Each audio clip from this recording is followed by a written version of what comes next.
Alright, welcome to my top 5 for Tales of Tribute. This is going to be a weekly episode thing. Currently, I've just been getting some plays from myself and people in my guild, so there won't be a lot of variety, but I will have an email address at the end for you to send clips to, and we will try and show as many people off as we can. Alright, this first clip is from Shalea1 from PlayStation. This is pretty sped up, so we're going to be walking through what the strategy here is. So they're playing the Rajin deck very heavily with the Psijic deck.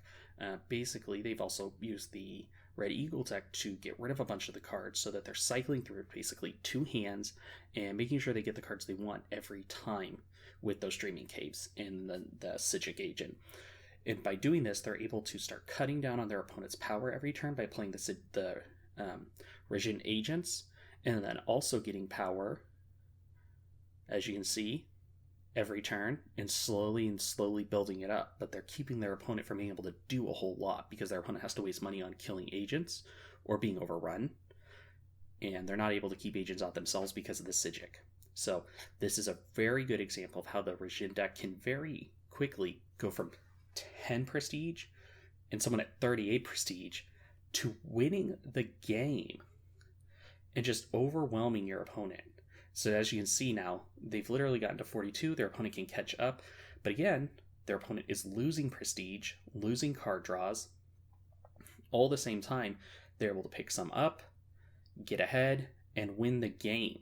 That's a 10 to 38, and they still win. Alright, the next clip is brought to us by Grit and Usher.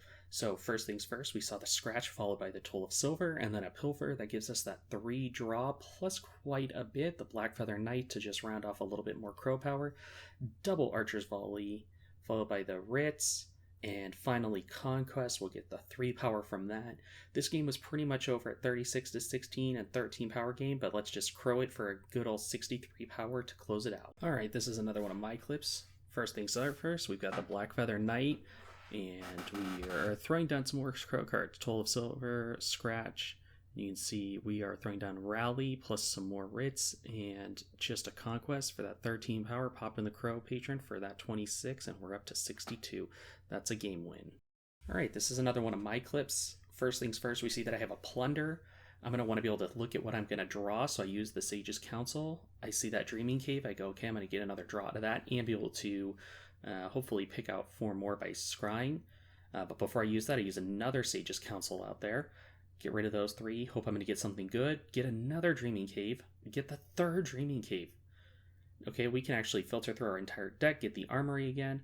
That's a really good way to start this. Get rid of everything else. Conquest for power. Draw. Be able to get a little more out of that Conquest. And then we see 2 more Dreaming Caves. We're going to be able to do this again and just overload our enemy with just being able to pick out the right cards. Again, we're going for that 3 Dreaming Caves, even though there's the Armory. We just want to have fun with this. But we just kind of throw everything in, grab a couple more cards, but we've already won the game. And alright, and to round it off, one of my final clips, as you can see, I've got a Toll of Silver, some Scratch, Armory, a Writ, and the green starter card. Plus I've got the green Patron facing me. So we get lucky and pick up House Marketplace, so that's another 8 gold. Quickly doing the math, I'm going over my head, the 19 plus the 8 plus the 14, and I realize that if I Crow Patron, I'm going to put myself at just enough out of reach where there isn't a chance that they're going to be able to catch up. And this is a case where just a little bit of gold buildup at a game that's equal can be the end of the game. And as we realize it, we do the Patron, hit 41 power, and there's just no way they're going to be able to catch up. Alright, and that was this week's Tales of Tribute top 5 plays.